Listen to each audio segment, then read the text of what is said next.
Olá, hoje nós iremos começar o vídeo através de uma pergunta. A quem você clama quando está em dificuldade? Esta é a pergunta que eu acredito que a maioria responderá: a Deus. Então nós vamos começar por alguns exemplos. Muitos são os exemplos bíblicos que mostra alguém clamando a Deus e Deus respondendo. Vamos ver alguns exemplos bíblicos. Moisés. O povo de Deus estava no Egito e clamava por socorro, querendo a libertação. E Moisés é chamado por Deus para a libertação. Moisés, juntamente com o povo, clama a Deus e Deus manda as 10 pragas. As pragas vêm como resposta da oração, do clamor, e aquele povo é libertado. Sai do Egito para Canaã.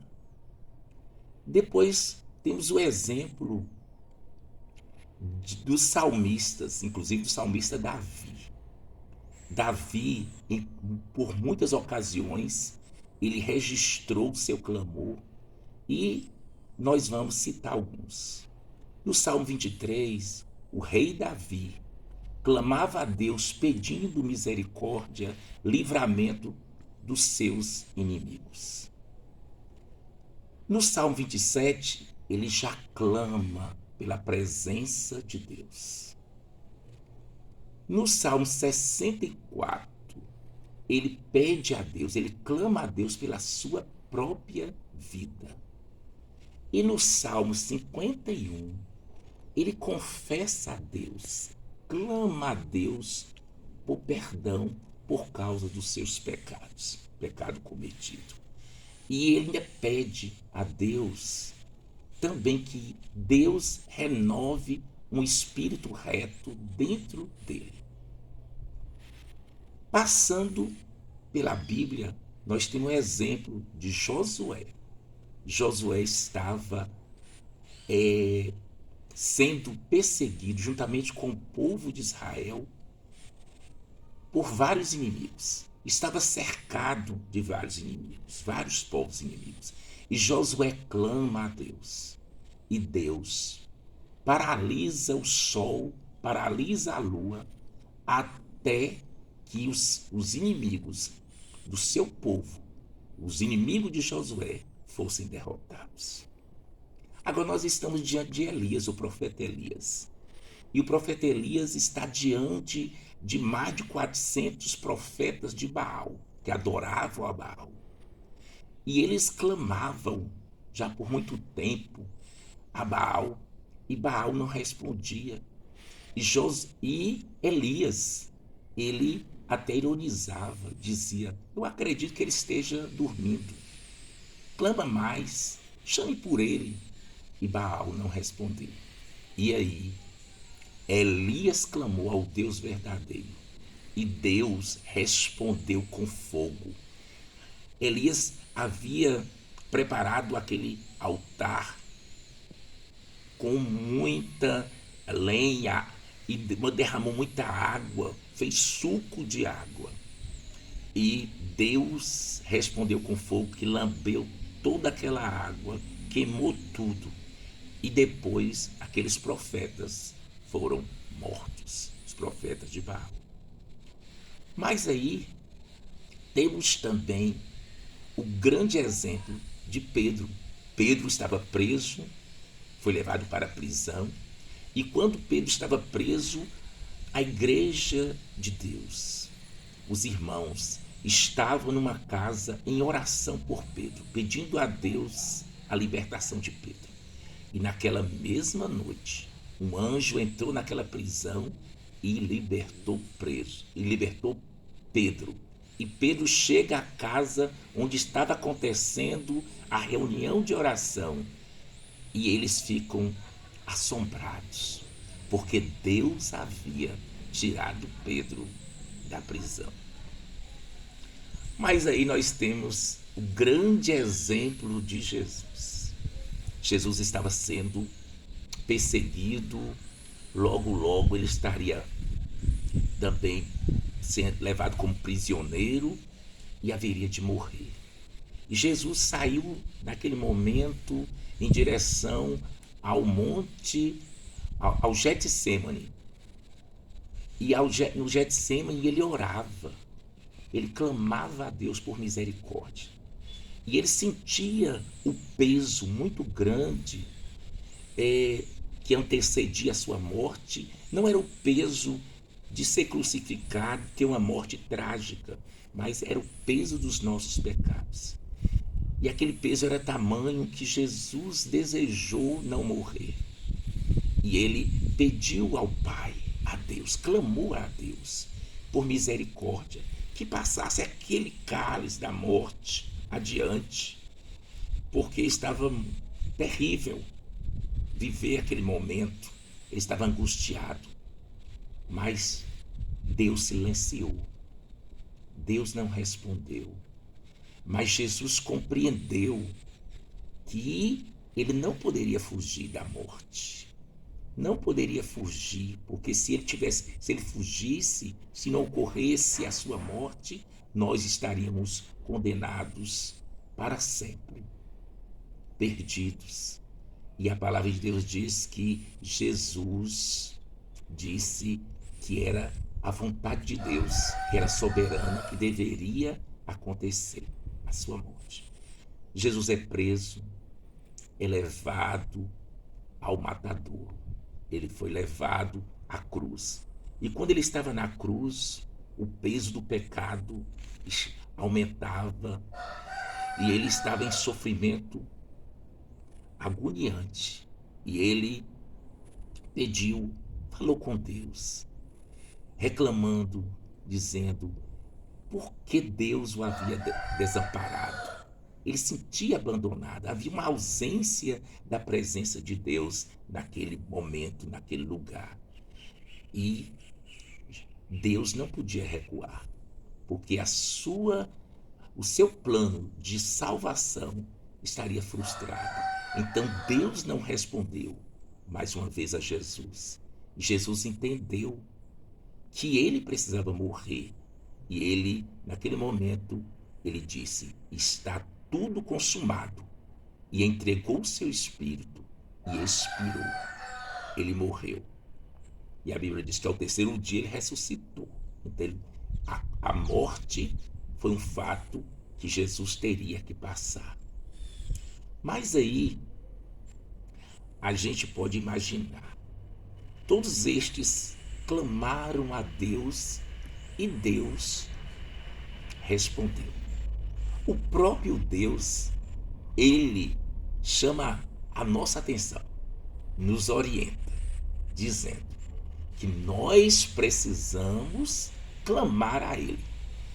Em Jeremias capítulo 33, versículo 3, o próprio Deus diz: clama a mim e responder-te-ei e anunciar-te-ei coisas grandes e ocultas que tu não sabes. Então Deus, ele mesmo manda nós clamarmos a ele. Uma passagem ele diz que se os pais aqui na terra, que não são bons, que são maus, sabe dar boas coisas aos seus filhos, quanto mais ele, o Pai do céu, o Pai, o Criador de todas as coisas, ele responde às orações daqueles que estão em dificuldades. Mas, em outra passagem, no Salmo 50, versículo 15, ele diz: e clame a mim na sua angústia, e eu ouvirei, e você me honrará. Clame a mim na sua angústia, eu ouvirei, e você me honrará. Deus espera que o honremos depois que ele nos responder. Então, na hora da angústia, clame ao Senhor. Agora, o apóstolo Tiago, ele diz o seguinte, que às vezes eu estou clamando a Deus, mas estou clamando de forma errada. Estou clamando para gastar em coisas que eu não devo gastar. Eu estou pedindo algo que é para a minha glória, não para a honra de Deus. Eu não estou pedindo algo que é para a minha necessidade, mas é para esbanjar, para os deleites e prazeres. Então Deus não responde essa oração. Então a Bíblia diz: pedis e pedis maus, para gastardes em vossos deleites, em vossos pecados. Mas a Bíblia diz que se eu tenho até mesmo falta de sabedoria, Tiago diz que eu devo pedir a Deus. Peça a Ele, que Ele dá liberalmente. Agora, existe algum modo, alguma maneira de eu clamar e ser ouvido? Vamos ver. Existe um caminho para clamar e ser ouvido. Primeiro, se eu clamo a Ele, a Deus, em nome do seu Filho amado Jesus. A Bíblia diz que tudo quanto pedirmos, crendo, eu receberei. Então, mas antes eu preciso pedir que seja da vontade do Senhor, da vontade de Deus. Que primeiro eu possa honrar a vontade de Deus. Em segundo, que eu possa pedir algo que vai atender a minha necessidade. Outro motivo ou outra forma de eu atender, né, bem, fazer bem esse pedido, esse clamor a Deus, é pedir com fé. A Bíblia diz em Hebreus 11, versículo 6, o escritor deste texto, ele diz: sem fé é impossível agradar a Deus, porque todos aqueles que se aproximam de Deus precisa aproximar com fé. Então, quando você clama, você precisa crer, acreditar que Ele ouvirá a sua oração. Mas se eu estiver atendendo aquilo que não é bom em meu coração, a Bíblia diz que o Senhor não me ouvirá. No Salmo 60, versículo 18, diz: se houver iniquidade no meu coração, Deus não me ouvirá. Agora, qual é o requisito básico para que Ele possa me ouvir, sarar meu coração, sarar minha vida, sarar meus sentimentos, sarar qualquer outra situação da minha vida? Está em 2 Crônicas, o escritor de 2 Crônicas 7,14, capítulo 7, versículo 14, que diz: se o meu povo que se chama pelo meu nome se humilhar, orar, se converter e buscar a minha face, então eu ouvirei dos céus, perdoarei os seus pecados e sararei a sua terra. Então existem duas condições básicas: humilhação e conversão. Então, quando eu me humilho e me converto ao Senhor, então a palavra de Deus diz que Deus ouve a minha oração, sara os meus sentimentos, sara a minha vida, sara a minha terra. Essa terra aí sara minha mente, sara meu coração, sara minha alma.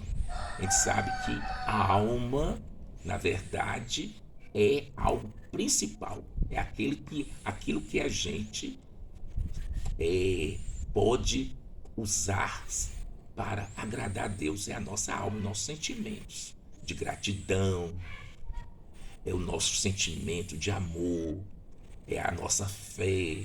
Tudo tem a ver com a nossa alma. Agora, se você ouviu e entendeu esta palavra, eu te pergunto: você tem clamado a Deus de forma correta? Você tem buscado o lenitivo o remédio de Deus para a sua vida, então, que você, nesse dia, ao ouvir este vídeo, possa colocar a sua vida na vontade de Deus. Que a vontade de Deus seja a base para você colocar a sua vida diante dele e ver as suas orações respondidas. Que Deus te abençoe. Se você gostou e aprendeu, dê um like. Se você ainda não é inscrito no canal, se inscreva e Deus te abençoe. Até o próximo vídeo.